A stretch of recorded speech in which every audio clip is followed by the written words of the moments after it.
कहानी की शुरुआत साल 1845 से होती है, जहाँ एक जवान औरत को पेड़ से फांसी दी जा रही थी और उसके चेहरे पर कीलों से भरा एक मुखौटा ठोका जा रहा था।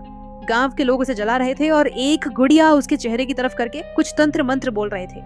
जलने के बाद उसका जला हुआ शरीर उसी पेड़ से लटकता रहा। अब सीन बदलकर आज के समय में बोस्टन शहर का होता है, जहाँ एक बदनाम पत्रकार जेरी फिन को एक अजीब खबर मिलती है। इस खबर की जांच के लिए वो एक गांव जाता है, जहाँ उसकी मुलाकात एक आदमी से होती है। जेरी उस आदमी से पूछता है कि क्या हुआ है, तो वो बताता है कि उसकी गाय पर शैतान ने एक निशान छोड़ दिया है। लेकिन जांच के दौरान जेरी को पता चलता है कि ये सब किसान के बेटे की शरारत थी, जो मजाक में गाय पर कुछ बना दिया था। तभी फादर हेगन वहाँ आता है और किसान को बोलता है कि गाय को चर्च की जमीन से हटा लो। जेरी वहाँ से निकल ही रहा होता है कि तभी उसे किसी की आवाज सुनाई देती है। वो आवाज का पीछा करते हुए उसी पेड़ के पास पहुँचता है जहाँ उस औरत को जलाया गया था। वहाँ उसे एक जली हुई गुड़िया मिलती है, जिस पर तारीख लिखी होती है 31 फरवरी 1945। फिर जेरी उस गुड़िया पर पैर रखकर उसे तोड़ देता है। इसके बाद वो किसान, गुड़िया और गाय की कुछ तस्वीरें खींचता है ताकि वो एक अच्छी खबर तैयार कर सके। रात को जब वो गांव से बाहर जा रहा होता है, तभी अचानक एक लड़की सड़क के बीच में आ जाती है। उसे देखकर जेरी की कार का संतुलन बिगड़ जाता है और वो जाकर एक पेड़ से टकरा जाता है। हादसे के बाद वो देखता है कि एलिस जंगल में जा रही है, तो वो उसका पीछा करता है। एलिस जाकर उसी पुराने पेड़ के पास रुकती है, कुछ बोलती है और फिर बेहोश होकर गिर जाती है। जेरी उसे उठाकर फादर हेगन के घर ले जाता है, जो एलिस का अंकल है। फादर हेगन तुरंत डॉक्टर नताली को बुलाता है। डॉक्टर उसकी जांच करती है और पता चलता है कि एलिस बेहड़ी और गूंगी है। जब डॉक्टर और जेरी बाहर बात कर रहे होते हैं, तब जेरी बोलता है कि उसने एलिस को बोलते सुना था, तो नताली बताती है कि यह नामुमकिन है। एलिस को एक बीमारी है, जिसकी वजह से वो बचपन से बोल नहीं सकती, ना ही सुन सकती। इसके बाद नताली जेरी को होटल छोड़ देती है और चली जाती है। फिर जेरी ने सोच लिया कि वो इस गांव में कुछ दिन रुकेगा। अगले दिन जेरी चर्च जाता है, जहां फादर हेगन प्रवचन दे रहे होते हैं। उसी दौरान एलिस को अचानक किसी की आवाज सुनाई देती है, जो उसका नाम पुकार रही होती है। वो उठती है और बाहर जाने लगती है, और हैरानी की बात ये होती है कि सारे लोग उसका पीछा करने लगते हैं। एलिस जाकर उसी पुराने पेड़ के पास रुकती है। तभी उसे एक आत्मा दिखाई देती है और वो कुछ देर तक चुपचाप खड़ी रहती है। फिर कुछ ही पलों में एलिस अचानक बोलने लगती है, जिसे सुनकर वहाँ मौजूद सभी लोग हैरान रह जाते हैं। वो बोलती है कि उसे मैरी की आवाज सुनाई दी थी, जो उनके लिए भगवान है। मैरी चाहती थी कि सभी लोग अगले दिन फिर से उस पेड़ के पास इकट्ठा हों। नताली एलिस की जांच करती है और हैरानी की बात ये होती है कि अब वो ठीक से सुन और बोल सकती है। इस बीच जेरी अपनी पुरानी बॉस को फोन करता है और बोलता है कि उसके पास एक मजेदार खबर है। लेकिन बॉस उसे याद दिलाते हुए बोलती है कि उसे झूठी खबरें फैलाने की वजह से नौकरी से निकाला गया था और अब वो उसकी कोई बात नहीं सुनना चाहती। अब रात हो चुकी थी। जब जेरी सो रहा था, तब उसे एक सपना आता है। सपने में वो देखता है कि एक डरावनी औरत पास की नदी से बाहर रेंगते हुए उसकी तरफ आ रही है। तभी उसके सिर पर पानी की एक बूंद गिरती है और उसकी नींद खुल जाती है। अगले दिन गांव के लोग चर्च के पास जमा होते हैं, ये देखने के लिए कि क्या फिर से कोई चमत्कार होगा। लेकिन फादर हेगन बाहर आकर बताता है कि डॉक्टर ने एलिस को आराम करने की सलाह दी है, इसलिए वो आज नहीं आएगी। तभी एलिस बाहर आ जाती है और उस पेड़ की तरफ जाती है। वहाँ उसे फिर से वो आवाज सुनाई देती है और उसे मैरी दिखाई देती है। इसके बाद वो व्हील चेयर पर बैठे एक बच्चे के पास जाती है और उसे बोलती है, उठकर चलो। ये सुनकर वो बच्चा सच में खड़ा हो जाता है और चलने लगता है। ये देखकर सब लोग हैरान रह जाते हैं। लोग इसे मैरी का चमत्कार मान लेते हैं और उसकी प्रार्थना करने लगते हैं। जेरी इस चमत्कारी पल को रिकॉर्ड कर लेता है। लेकिन तभी चर्च के अंदर मैरी की मूर्ति से खून बहता हुआ दिखाई देता है। इसके बाद इस चमत्कार की खबर टीवी पर दिखाई जाती है। फिर हम बिशप माइल्स को देखते हैं, जो मोनसिनियर डेलगार्ड के साथ काम कर रहा होता है। डेलगार्ड को वेटिकन ने भेजा था ताकि वो जांच कर सकें कि क्या एलिस ने सच में कोई दिव्य चमत्कार किया है। डेलगार्ड बोलता है कि वो इस चमत्कार को समझने के लिए विज्ञान, तकनीक और डॉक्टरों की मदद लेगा, और अगर ये कोई धोखा है तो वो उसकी सच्चाई सबके सामने लाएगा। फिर एलिस मीडिया के सामने आती है। जेरी उसे पूछता है कि असल में मैरी क्या चाहती है। एलिस जवाब देती है, वो चाहती है कि लोग उस पर विश्वास करें। इसी दौरान पता चलता है कि फादर हेगन की तबीयत खराब हो गई है और चर्च को एक पवित्र स्थान में बदला जा रहा है। यहाँ जेरी मील से बोलता है कि सिर्फ उसे ही एलिस से बात करने की इजाजत दी जाए। वो वादा करता है कि वो ईमानदारी से काम करेगा। डेलगार्ड इसे सहमत नहीं होता, लेकिन मील बोलता है कि वो जेरी को एक मौका देना चाहता है। इधर हेगन उस पेड़ के पास जाता है और जमीन पर टूटी हुई गुड़िया देखता है। तभी एक डरावनी आत्मा उसे घूरती हुई नजर आती है। इसके बाद जेरी का एलिस से इंटरव्यू होता है। एलिस बोलती है कि मैरी की आवाज दुनिया के हर कोने तक पहुंचे। जब जेरी पूछता है कि मैरी ने उसे ही क्यों चुना, तो एलिस बोलती है, मैरी उन लोगों को आवाज देती है जिनकी कोई आवाज नहीं होती। मैंने उसे प्रार्थना की थी और उसने सुन ली। तभी फादर हेगन वहाँ आता है और जेरी से अकेले में बात करने की मांग करता है। वो जेरी से बोलता है कि एलिस का फायदा मत उठाना और उसे अपने मतलब के लिए इस्तेमाल मत करना। रात को जब जेरी अपने होटल वापस आया, तो उसके पीछे एक भूत जैसी परछाई दिखाई देती है। अगले दिन जेरी चर्च में डेलगार्ड के साथ बैठा था और एलिस फादर हेगन के साथ मिलकर गाने का अभ्यास कर रही थी। तभी फादर हेगन को अचानक तेज खांसी आने लगी और उसे सांस लेने में भी दिक्कत होने लगी। जेरी ने फौरन एम्बुलेंस बुलाई, लेकिन तभी एलिस ने अपना हाथ हेगन के सीने पर रखा और अचानक उसकी सांसें ठीक तरह से चलने लगी। ये देखकर डेलगार्ड और जेरी हैरान रह गए, लेकिन फादर हेगन को एलिस के पीछे किसी आत्मा जैसी कोई चीज दिखाई दी। बाद में जेरी नताली से मिलता है। नताली उसे बताती है कि उसने फादर हेगन का नया एक्सरे पुराने एक्सरे से मिलाया और पाया कि अब हेगन पूरी तरह से ठीक हो चुका है।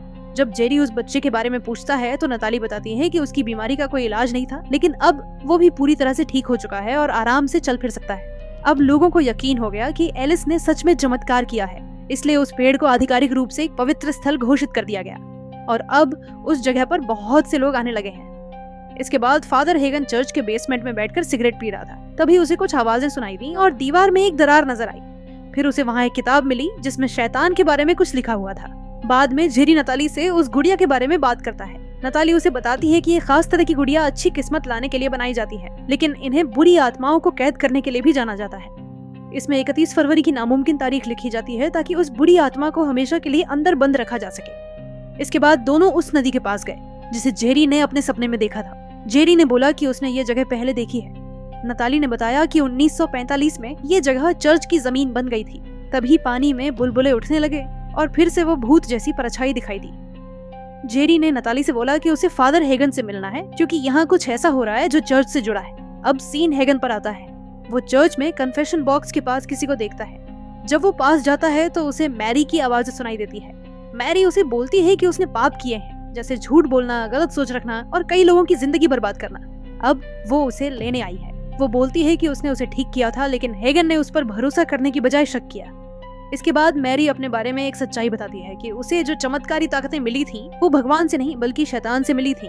तब फादर हेगन को समझ में आ गया कि यह असली वर्जिन मैरी नहीं है, बल्कि कोई और ही बुरी शक्ति है जो उसका रूप लेकर सबको धोखा दे रही है। ये देखकर हेगन डर जाता है। तभी वो बुरी आत्मा उस पर हमला कर देती है और उसे मारती है। कुछ समय बाद जब जेरी चर्च पहुंचता है तो वो देखता है कि फादर हेगन फांसी पर लटके हुए हैं। थोड़ी देर बाद पैरामेडिक्स आकर उसका शव ले जाते हैं। इसके बाद जेरी ने एलिस का फिर से इंटरव्यू लिया। जब उसने पूछा कि क्या ये सब किसी बुरी शक्ति का असर हो सकता है, तो एलिस ने सिर्फ इतना कहा। ऐसे शख्स से विश्वास कमजोर पड़ जाता है। रात को जब जेरी होटल लौटा तो उसे फिर से वही आवाज सुनाई दी। इस बार उसे मैरी की झलक दिखाई दी, लेकिन वो तुरंत गायब हो गई। बाद में जब जेरी वीडियो फुटेज की जांच कर रहा था तो उसने वीडियो को स्लो किया और देखा कि हेगन के अंतिम संस्कार के दौरान भी एक पल के लिए मैरी की आत्मा दिखाई दी थी। इसके बाद जेरी और नताली चर्च के तहखाने में गए, जहां उन्हें कुछ पुराने लैटिन दस्तावेज मिले। इन दस्तावेजों में राक्षसों और जादूगरनियों का जिक्र था। वहीं उन्हें मैरी एलन के बारे में एक लेख मिला जिसमें लिखा था कि वो अपने समय में एक हीलर थी, लेकिन जिसने भी उस पर शक किया उसका अंत बुरा हुआ। गांव के लोगों ने उसके खिलाफ होकर उसे पकड़ लिया और उसे ठंडी नदी में डुबोया, जिसे वो शैतान से अपने संबंध कबूल करने पर मजबूर हो गई। सजा के तौर पर उसके चेहरे पर वर्जिन मैरी का नकाब ठोक दिया गया और फिर उसे जिंदा जला दिया गया। उसकी आत्मा को उसी गुड़िया में बंद कर दिया गया जिसे जेरी ने तोड़ा था। अब वे समझ जाते हैं कि फादर हेगन मारे गए क्योंकि उन्होंने सच्चाई जान ली थी। ये चमत्कार भगवान के नहीं, शैतान के थे। मैरी एलन वर्जिन मैरी के खिलाफ थी और शैतान का काम कर रही थी। इसी बीच मैरी फिर से प्रकट होती है और जेरी और नताली पर हमला कर देती है, लेकिन वे किसी तरह बचकर निकल जाते हैं। इसके बाद जेरी बॉस्टन के चर्च में जाकर माइल्स और डेलगार्ड को हेगन की खोजों के बारे में बताता है, लेकिन माइल्स बोलता है कि उसे पहले से सब पता था और वो नहीं चाहता था कि कोई भी बात इस सेवा में बाधा डाले। ये सुनकर डेलगार्ड हैरान रह जाता है कि उसे ये जानकारी पहले क्यों नहीं दी गई। बाद में जेरी ने और रिसर्च की और नताली को बताया कि मरने से पहले मैरी का एक बेटा था जिसे निकोलस पैकेट नाम के आदमी ने गोद लिया था, यानी एलिस मैरी की वंशज है और मैरी ने शैतान से सौदा किया था जिसे वो अपनी संतानों में जीवित रह सके। तभी अचानक वो दस्तावेज जलने लगता है और उनका कनेक्शन टूट जाता है। जेरी को फिर मैरी की एक और मूर्ति दिखती है जो टूट जाती है और उसमें से मैरी बाहर निकलती है। वो जेरी पर हमला करने वाली होती है, लेकिन तभी डेलगार्ड आकर उसे भगा देता है। अब डेलगार्ड भी जेरी की बातों पर यकीन कर लेता है और बोलता है कि जो लोग मैरी पर विश्वास कर रहे हैं वे उसे और ताकत दे रहे हैं। अब डेलगार्ड जेरी और नताली के साथ मिलकर चर्च में उस गुड़िया को आशीर्वाद देने आता है ताकि मैरी की आत्मा फिर से उसमें बंद की जा सके। लेकिन जैसे ही वो माचिस जलाता है, पीछे खड़ी मैरी आकर उसे बुझा देती है। फिर अचानक आग दीवार पर लगे बड़े से क्रॉस पर लग जाती है और वो क्रॉस गिरा और डेलगार्ड के ऊपर आकर उसे बुरी तरह चीर दिया, जिसे वो जलने लगा। जेरी और नताली किसी तरह वहां से भाग जाते हैं और उस रिचुअल की तरफ बढ़ते हैं। रिचुअल अब काफी आगे बढ़ चुका था। मैरी गांव के लोगों का विश्वास पूरी तरह अपने अंदर समेटकर और भी ज्यादा ताकतवर बन चुकी थी और वो लोगों को अपनी आत्माएं सौंपने के लिए लगभग मना भी चुकी थी।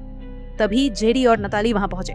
नताली ने लोगों का ध्यान भटकाया और जेरी ने भीड़ से कहा कि जो कुछ उन्होंने देखा या सुना था वो पूरी कहानी उसने खुद बनाई थी और एलिस असल में कोई चमत्कारी लड़की नहीं है। उसने बताया कि एलिस का सुन पाना और बच्चे का चलना सिर्फ दवाओं और इलाज का असर था। नताली ने भी उसका साथ दिया, जिसके बाद भीड़ ने मैरी पर से विश्वास छोड़ दिया और उसका विरोध करने लगी। उसी वक्त एलिस भी मैरी के कंट्रोल से बाहर आकर होश में आ गई। अब मैरी ने एलिस से कहा कि अगर लोग अपनी आत्मा उसे नहीं देंगे तो वो कभी बोल और सुन नहीं पाएगी। लेकिन एलिस ने भी जेरी का साथ दिया और बोला कि मैरी असली नहीं है। ये सुनकर मैरी गुस्से से पागल हो गई और उसने उस पेड़ को आग लगा दी। वहाँ अफरा तफरी मच गई। माइल्स ने देखा कि जलते हुए पेड़ से मैरी बाहर निकली। वो उसके पास आई और उसने अपना मास्क उतार दिया। माइल्स ने उसे रोकने की कोशिश की, लेकिन मैरी ने अपना हाथ उसके सीने पर रखा और उसे जलाकर राख कर दिया। ये देखकर जेरी एलिस के साथ भागने लगा, लेकिन मैरी अचानक उनके सामने आ गई। उसने जेरी को जमीन पर पटक दिया और उस पर हमला करने जा रही थी। तभी एलिस बीच में आ गई और उसकी जगह मार खा ली। मैरी ने जैसे ही अपनी आखिरी वंशज को मार डाला, उसकी आत्मा को अब और जिंदा रहने का कोई कारण नहीं बचा।